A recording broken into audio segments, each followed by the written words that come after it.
Hello, friends. Welcome to Module 5, Encompass Transformative Change, Resilience and Innovation. The goal of this module is to specify the transformative potential your project has and to develop a roadmap of what you need and your project needs to get there. Let's talk about resilience before we talk about innovation. Resilient projects need resilient leaders.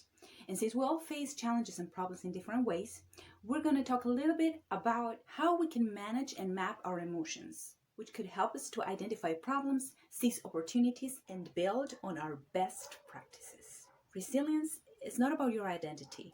It's not your vision, not your mission, not the essence of your project. It's not your objectives, but the ability you have and your project has for adapting to new situations. Our relationship between the outside world and our reactions to it. To be resilient, we need to get comfortable with regularly asking ourselves, what are you perceiving, sensing, experiencing? In other words, how's the weather inside of yourself and inside your project? And once we see patterns arise over time, we can decide when and how to make adjustments to our routines, activities, and sometimes even objectives. We usually think that what we perceive comes from our five senses. However, this is a more precise representation of sensation and perception in humans. A bit more complicated, no? A bit more difficult to identify and monitor. Now, anything we sense and perceive has the potential of stirring up an emotion in us. And these emotions can signal much deeper processes at work. There are many theories of emotion with many different components, but they all seem to center back to these three core features to some degree. Our arousal level, where we are in a calm to alertness scale. Our valence level, where we are in a good to bad axis. Our attention positioning, whether we are focusing internally or externally. So in order to monitor, we can at least ask ourselves, what is my arousal level? Am I sleepy? Am I calm? Or am I alert? What is my valence level? How good or bad am I feeling? And where is my attention focusing? Am I interocepting or exterocepting?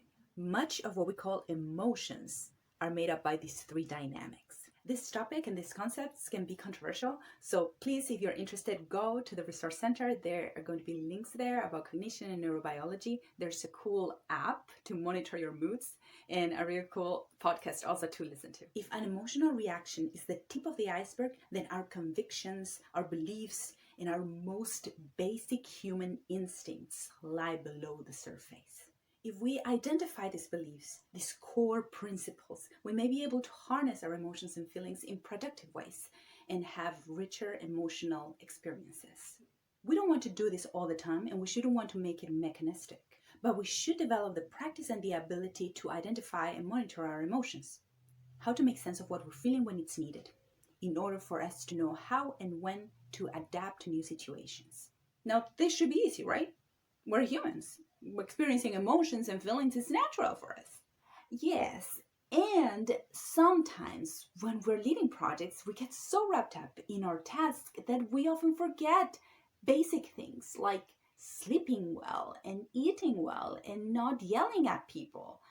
And if this is one time that we do this because we're too passionate or inspired, then it's okay. But oftentimes we ignore obvious little problems that become patterns that we tend to have in our practices. This can be damaging for our own objectives. Now close your eyes and raise your hand if this has ever happened to you. These patterns of behavior, this rigidity, this inability to adapt to new situations in the best ways, this lack of resilience can go unnoticed because it is such a deep part of us, but can become so big, so pervasive, that can even destroy great projects. Many times we create our projects on the basis of the idea of the person we would like to be. So when we have the ability to notice the patterns in our emotions and feelings, we can join our vision and big dreams with our reality, making it more impactful, more meaningful, and more resilient. Remember, As leaders, we will inevitably encounter increased pressure from a wide range of sources. The responsibility of managing a team, dealing with fast-paced and changing scenarios, reacting and adapting to this new digital transformation, and more. High levels of stress and anxiety often result in declining work performance and quality of life. So it's critical to regularly monitor ourselves and our work, and use our activities to prevent harmful triggers, or use them productively or meaningfully.